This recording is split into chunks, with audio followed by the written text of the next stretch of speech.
Call Haloim Yahweh, Bahashem Yahweh Shai. This is your fellow servant Tazawar, again with another lesson. Salakia. First, I want to start off by giving all praise, honor, and glory unto Yahweh, Bahashem Yahweh Shai, Bahashem Rakak Wadash. Double honors to the apostles and elders of Great Millstone, whom rule well, and from whom we learn this truth. Shalom to you brothers that are not in GMS, but are pushing like doctrine, likewise doctrine in spirit and in truth. And to you sisters and brothers, as well as speckled birds, listening and learning abroad, to USA Shalom.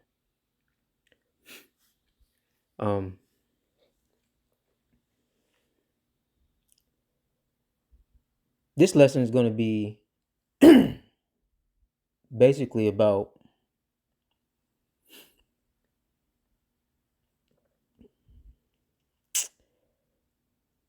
health, all right, in so many words. The motivation behind this lesson is because, an older couple that I know in the world, right, they hit me up a few days ago like, hey, our daughter's in the hospital with congestive heart failure, right? Now, she's a young lady, okay? Like mid to late 20s. And I just want to get a couple scriptures basically to touch on that, because I'm constantly, I won't say constantly, but they've invited me over and they know that there are certain things that I don't eat. Because I've come into oneness with who we are as a people and what that means for us as far as our customs, okay? So we're going to touch a little bit on the dietary law, but also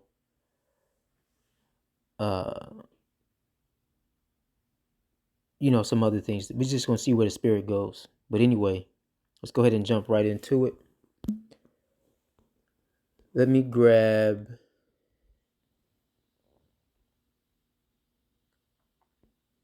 the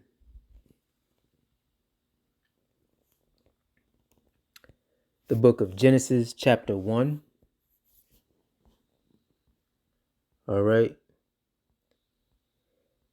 And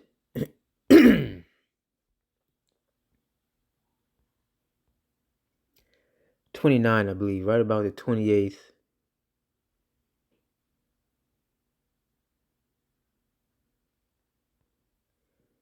Yeah, I started 28. And power blessed them, and power said unto them, be fruitful and multiply, replenish the earth and subdue it, and have dominion over the fish of the sea, over the fowl of the air, and over every living thing that moveth upon the earth. 29, this is the point. And power said, behold, I have given you every herb bearing seed, which is upon the face of all the earth, and every tree in which is the fruit of a tree yielding seed. To you it shall be for meat. All right. And let's go ahead and get verse 30 as well.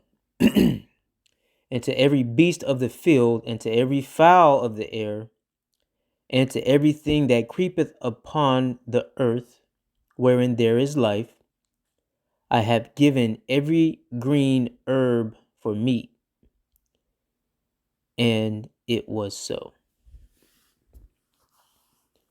All right. So like I said, the point is in verse 29. Why am I bringing this out? Well, this is the verse that's going to segue into us going into just touching on the dietary law. We're not going to do a complete dissection or breakdown of it, but we are going to touch on the dietary law. Now,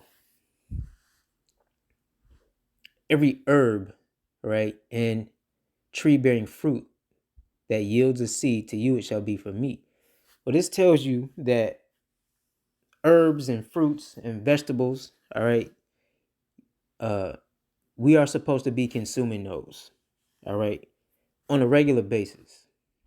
You know, I could use more fruits and vegetables in my diet, you know, but I make a diligent effort to try to get those items in, whether it be through salads or, you know, fresh fruit that I can pick up from like a market or something, like Fancy Fruits or a farmer's market, you know.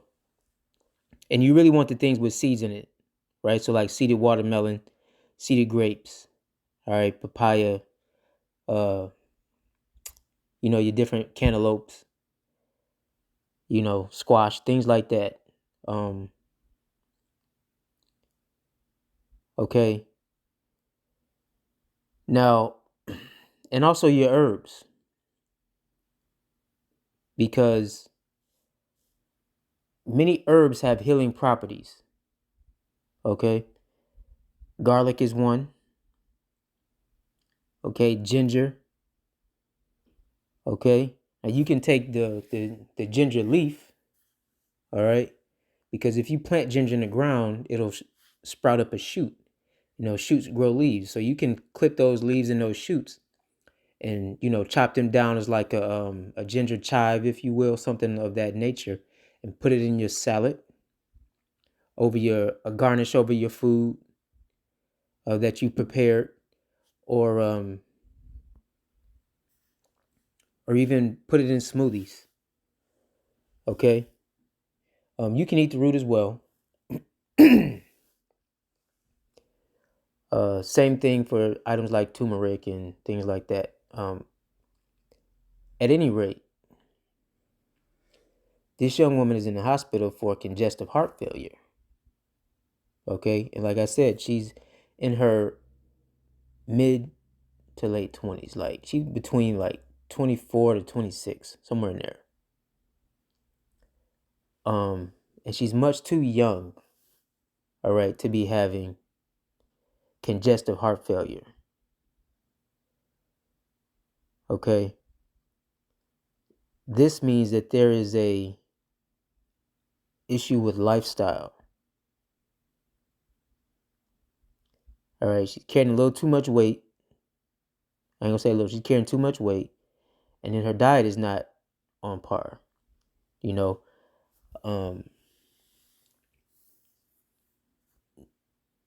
they know I don't, you know, eat pork and certain things like that. But not just the meat. All right. Like you really shouldn't be overindulging in processed sugars. All right. As much as I'm preaching this to you all, it's also a reminder of to myself, because man, I love like pasta, all right, breads, you know, those carbs, those feel good foods that break down into uh that are heavy in starches and break down into sugar. Okay. But on top of that, you have to be active, okay, or you have to curb your monitor your intake and show some discipline, like I've had to do.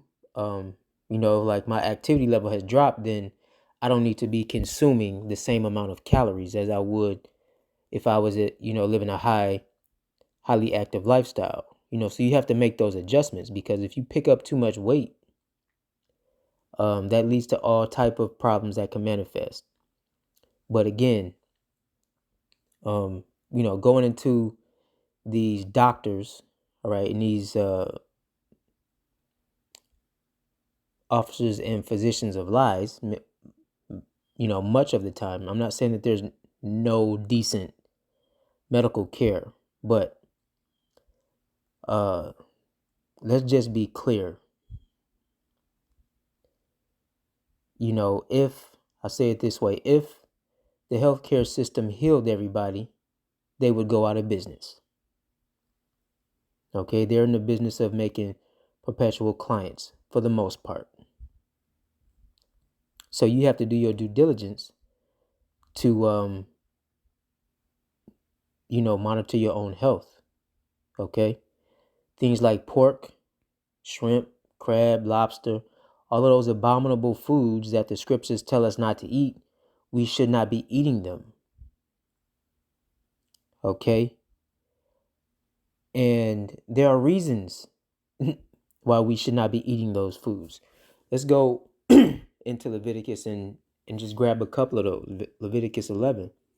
But now in modern times, we have people that have done the scientific research to say things like, oh, pork is bad because they're basically walking garbage disposals. They don't have sweat glands, and anything that they eat, especially because of their nature, they were put on earth to be scavengers.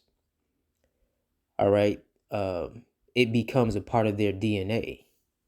So you are ingesting those things, all those toxins that you're putting them in your body. Okay, the same things for, like, we don't see people breaking their neck to go hunt vultures and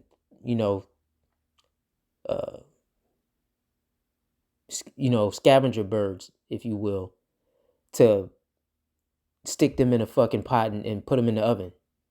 Roast that shit like it's turkey or something. But people aren't doing that. Why? Because that you can look at that bird and its mannerisms and tell that's probably not something that's good for me to eat. Likewise with swine. All right.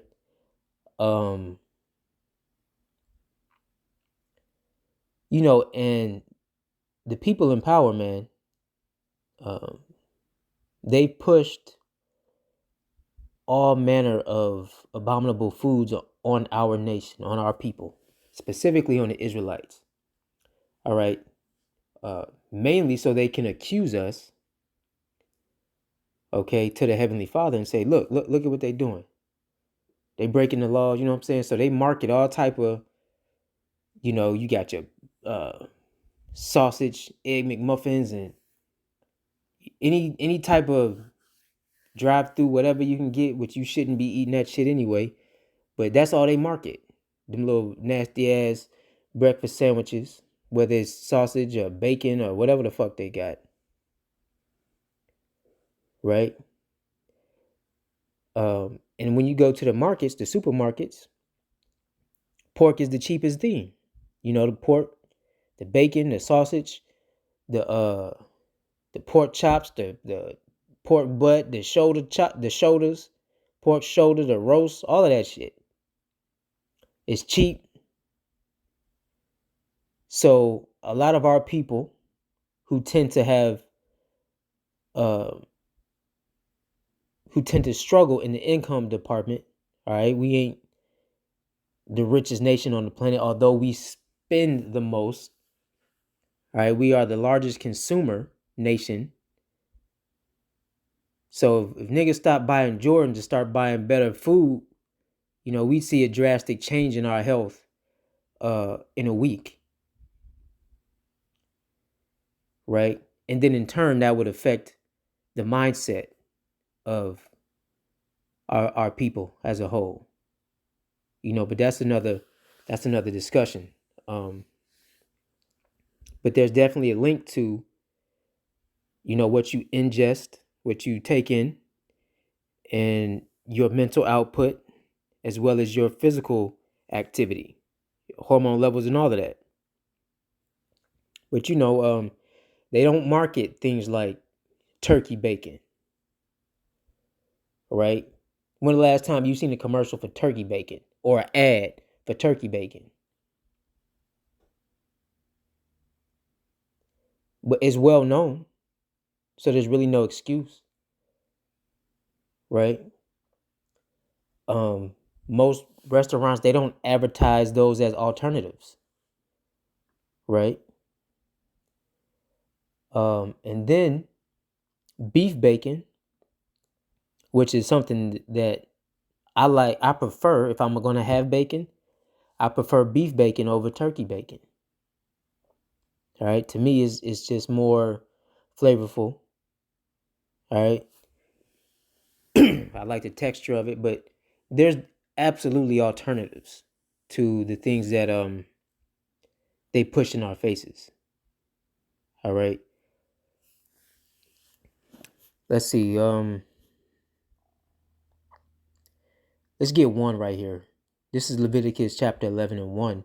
And the Lord spake unto Moses and to Aaron, saying unto them, Speak unto the children of Israel, saying, These are the beasts which ye shall eat among all the beasts that are on the earth.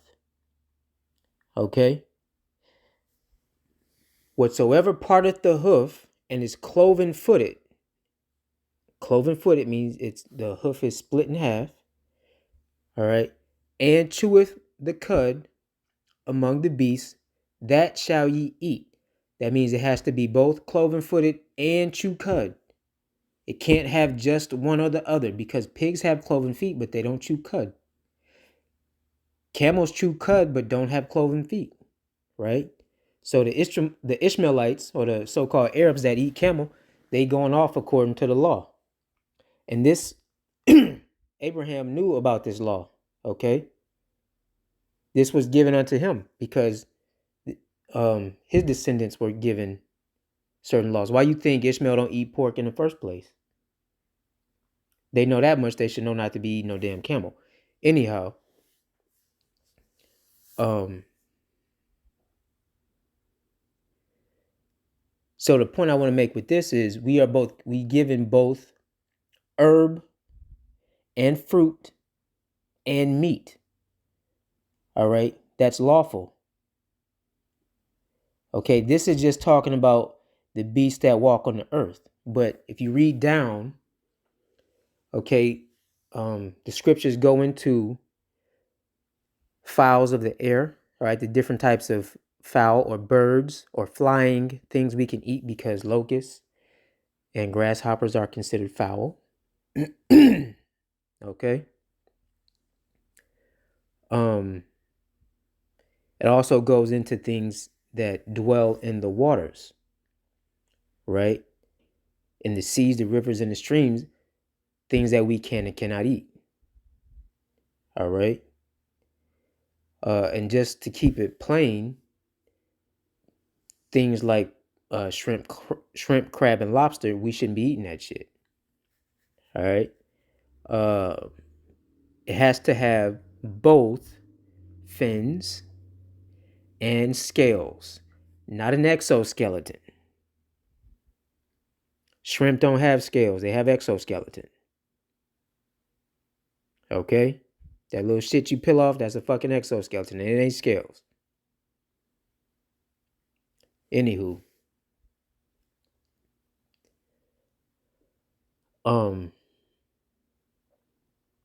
So these are just things that, serve as a basis. Not as a basis. These are things that we should be living by. All right? Now, as I stated, there are lawful meats. All right? Meats of animals that fly in the air, that are fowl. Meats of animals that walk on land, that are beasts. And meats of animals that dwell in the sea, that live in water dwelling animals. All right?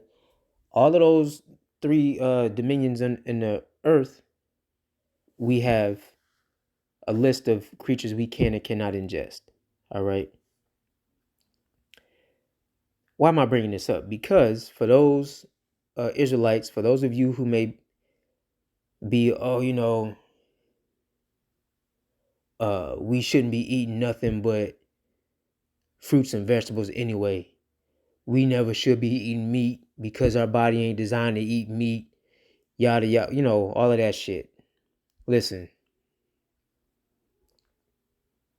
it wouldn't be laws on meat if we couldn't eat meat. And it ain't just, again, one type of meat. It's the three dominions: the air, the land, and the water. Okay, so all of those different categories have animals that we can eat meat, or the law wouldn't exist. Secondly, Yahweh would not give us a holiday to where we have to sacrifice and eat meat as part of our culture. All right? Like Passover. You got to eat meat for Passover. All right? When you go into it, it's required that you have lamb and that you cook the lamb, you burn it with a fire. Right? That's a custom. And if you fail to do that, you were cut off from the nation. So, that is incorrect statement and incomplete understanding and bad information that you passing on to our nation if you telling people that we were not designed to eat meat, or it's wrong for us to eat meat. It's lawful for us to eat meat. We have lawful meats. Now, should you eat excess meat? Should you thrive on eating a lot of meat? Carnivore diet type shit? No.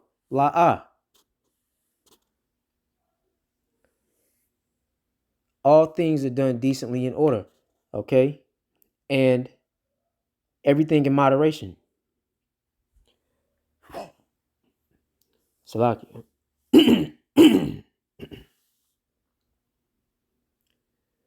Now again, I'm gonna say it, because some of y'all is a little slow, or you just damn hard-headed, or you don't listen well. That's what I mean by slow. You slow in hearing. All right? Because instead of paying attention, y'all want to think about rebuttals and shit.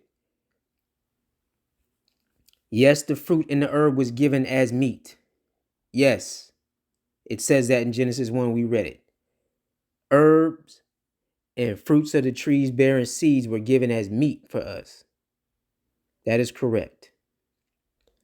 Also, animals were given as meat.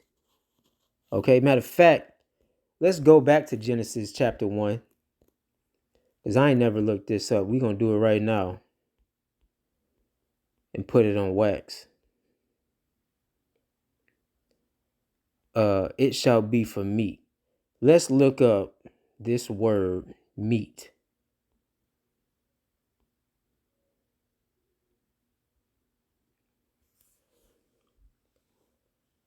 Akla, meat. All right, outline of biblical usage. Food, eating, object of devouring or consuming.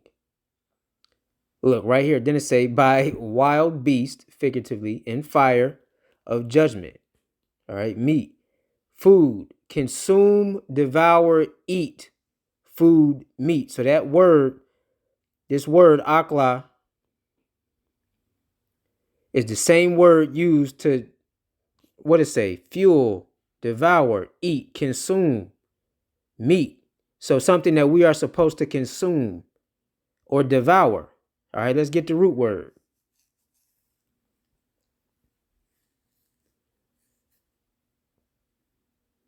Ain't no U in Hebrew.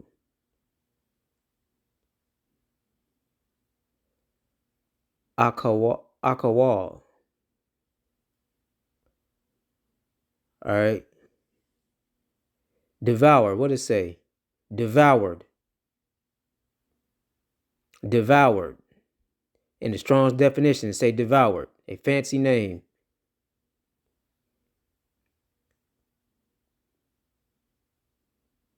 Okay. So that's what it means. It means something that to consume or devour. That's what the Hebrew word meat goes back to.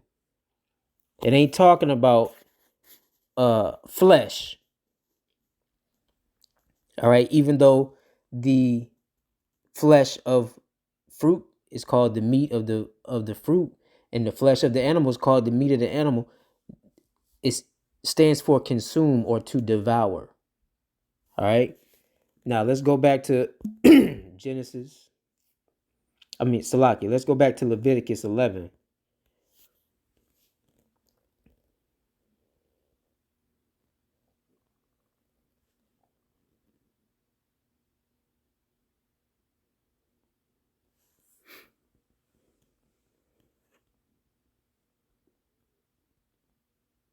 All right. Let's look up this word.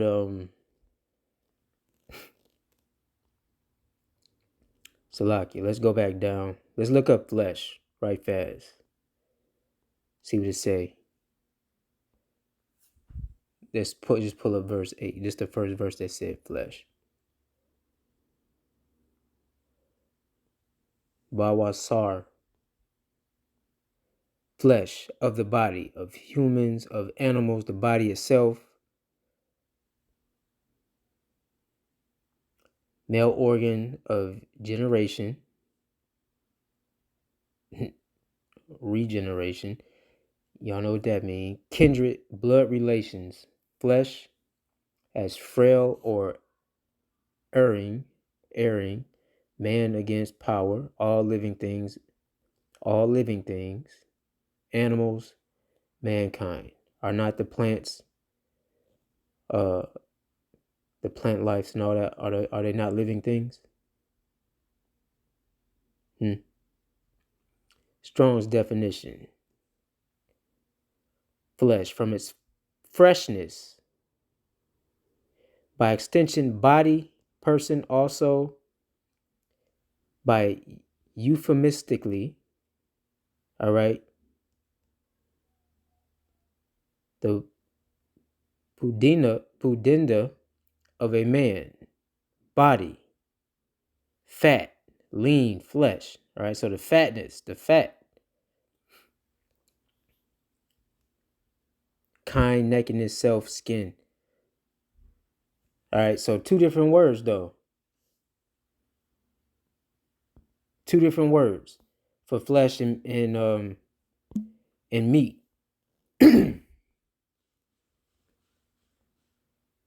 All right.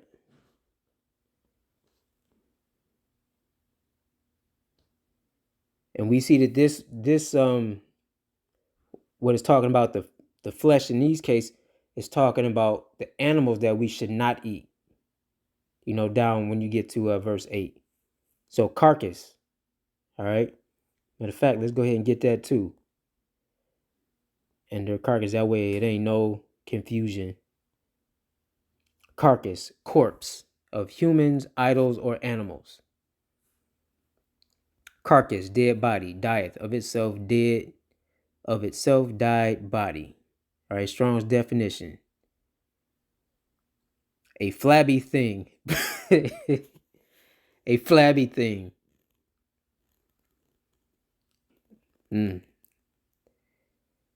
A carcass or carrion, human or bestial, often collectively, figuratively, and idle.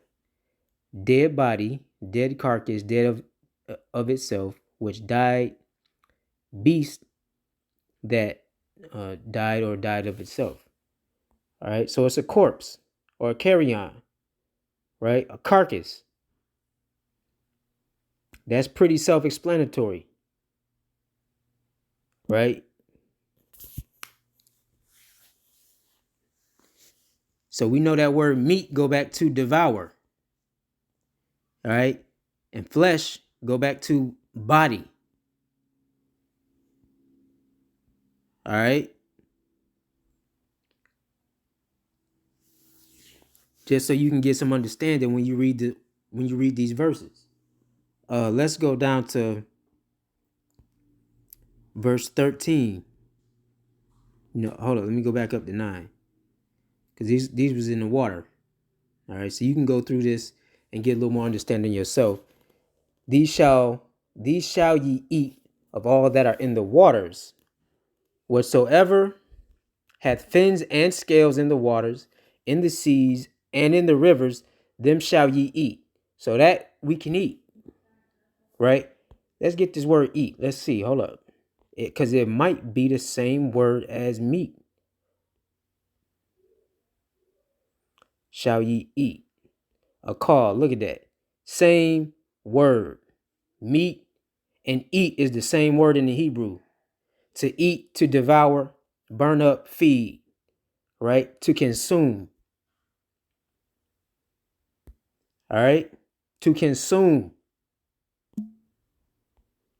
So we can consume or take in the herb. That's what it's saying. And the fruit. But we can also consume and take in certain animals.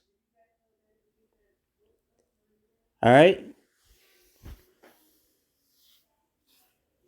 These are things that many people don't go into, man. So you lack the understanding. But you was also taught wrong because it's plain when you read it in the English. All right?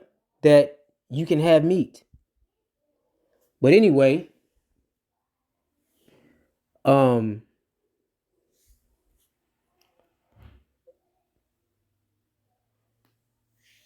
that background noise, Salakia. Anyway, you're supposed to be eating them herbs too. That's the point.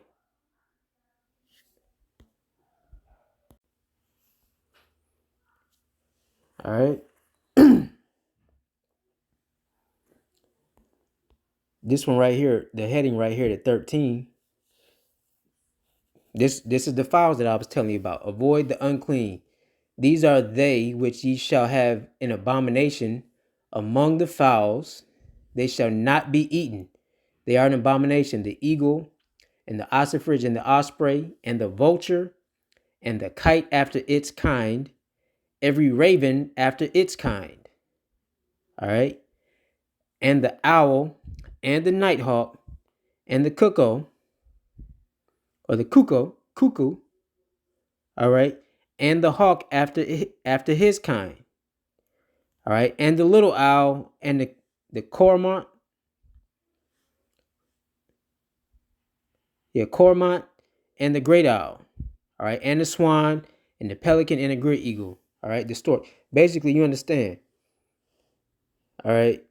Right here, verse 21, it give you, it say,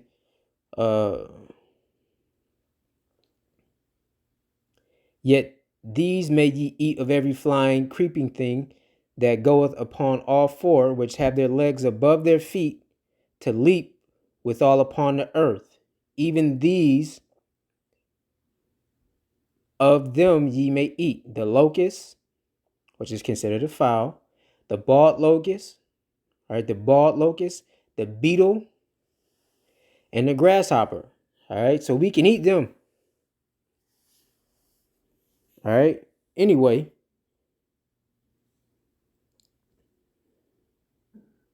anything that have paws you shouldn't eat. Right here, verse 26 and 27. The carcass of every beast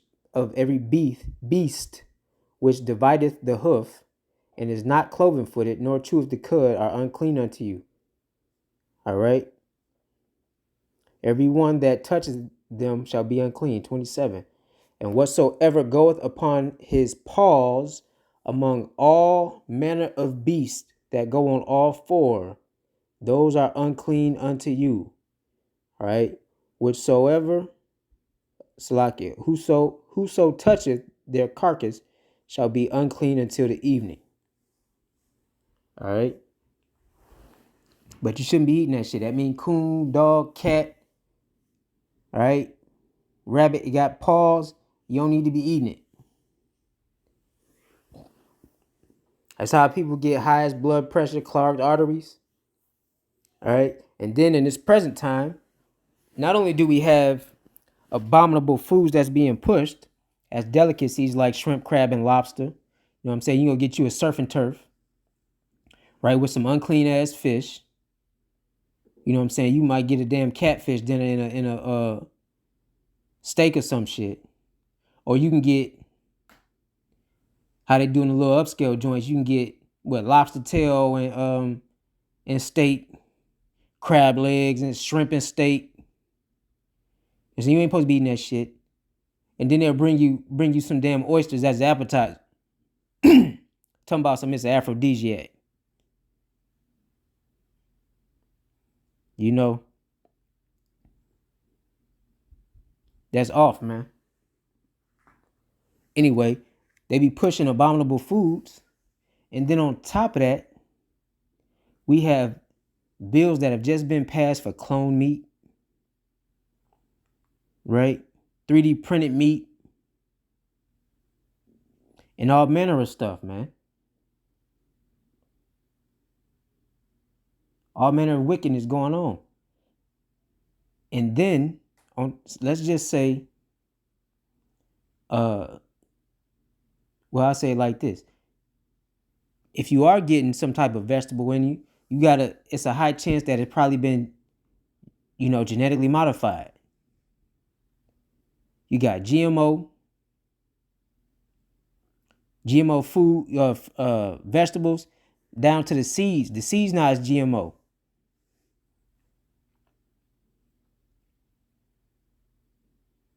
You got, hey, brother's been going into it from the farm to fork. You know what I'm saying? Elder Yashawamba has spoken on that. The brothers here in Orlando talk about that from time to time.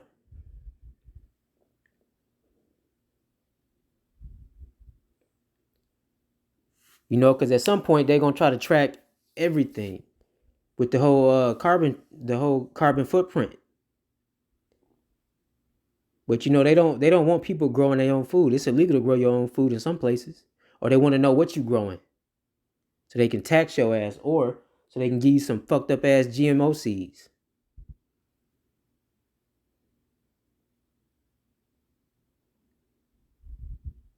How is it legal to catch rainwater in some states? That's wicked. That should tell you that the people that's at the top don't have your best interest. So you got to do your due diligence. Just a little bit of research. Matter of fact, to start off, just a little bit of research. And I bet you'll stop eating at least 10, 15, 20% of the bullshit that you're eating. But start right here in Leviticus 11. It's easy to go through here and see, okay, you don't shrimp, crab, lobster, them easy things to give up. Oysters, clams, right? Swine. Don't be eating no frog legs, rabbit, alligator tail, all of that. Nah, man. And when people sitting around joking on you, whatever, you don't eat this, what happened? Hey, you ain't 25 or 26 in the hospital with congestive heart failure because you done had a shitty diet and low activity.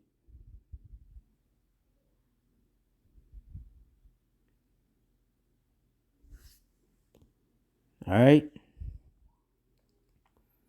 Let's get this one. This is Ecclesiastes chapter 10 and 18.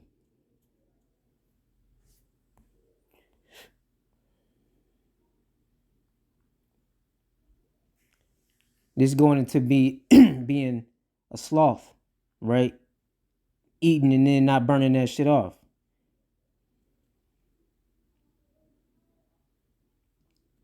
Let's get 17. Blessed art thou, O land, when thy king is the son of nobles, and thy princes eat in due season. They eat in due season, right? For strength and not for drunkenness. Let's get that in the NLT because it make it a little more plain. I like how they worded it over here, even though that's easy to understand. Right here, say, happy is the land whose king is a noble leader and whose leaders feast at the proper time to gain strength for their work, not to get drunk. All right, because with much eating come what? Raving, how they call it, when you partying and not reveling. Salaki, much eating come reveling. You know what I'm saying? You always in that rah-rah spirit. Oh, let's get some food. Let's get a little drink. But you eat for to gain strength for your work, not to get fucked up. All right. This is the point right here. Verse 18, back in the KJV on the left side of the screen. By much slothfulness, the building decayeth, and through idleness of the hands, the house droppeth through. All right. Let's get it in the NLT. Laziness leads to a sagging roof. Idleness leads to a leaky house. What does this mean? Because in the previous verse, it just talked about eating for strength, right? To do your work and not to get drunk, right? Well, slothful mean lazy, all right? What's a sagging roof? This is symbolic right here, because sagging means to be in the lowest state. All right. And idleness leads to a leaky house. Well, what's our house? Huh? Your temple, your body. That's what house mean. Temple. Temple mean house. So if you lazy and you got idle hands, as the scriptures say, you're gonna have a leaky house, a sagging roof, and a leaky house. That means you're gonna be in the lowest state. Your house gonna be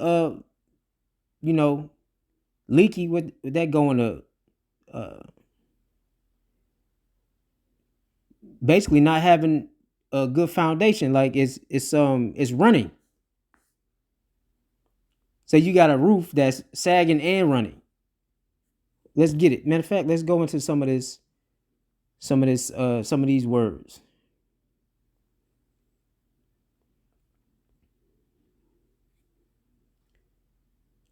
Let's get sad.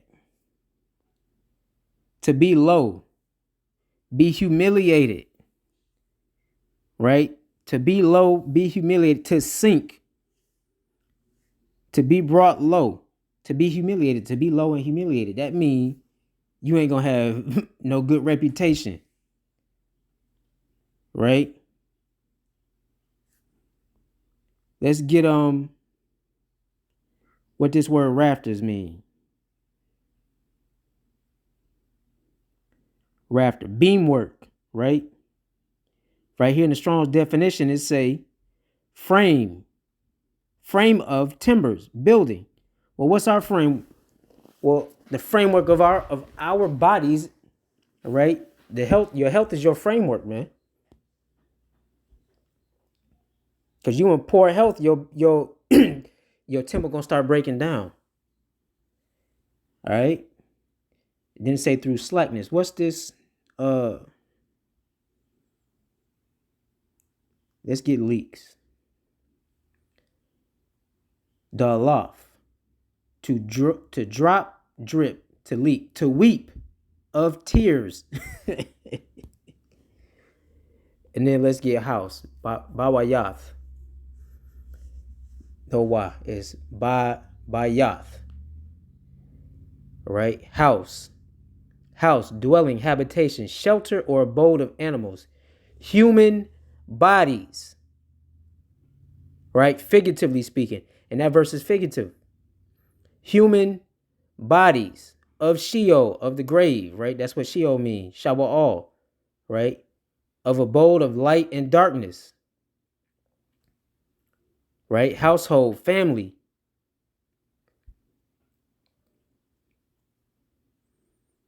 All right, human bodies. So you're going to have a low, that's what sag mean, right? To be brought into a low estate. To have a bad reputation, be embarrassed, right? You're going to have a weeping, embarrassing, low estate of a body with weak framework. That's what that means. Yod, what this mean? Yod. Hand hand of man, strength or power. So your body is going to be low and sagging in strength and power. Hey, the scriptures is cold, man. I'm telling you. Just dive into them a little deeper, man. I'm telling you. All of that out of that one verse. Laziness leads to a low estate, sagging roof, right? Laziness, right here in the NLT, laziness leads to a low estate, sagging roof. Idleness leads to a leaky house, right? A house devoid of power and weak, leaking, a body, right? A body with no power. Damn, by much slothfulness, the building decayeth, your body breaking down, and through idleness of the hands, the house droppeth through. Hey, that's plain. Let's get one more. We're going to close it out. This Proverbs 21 and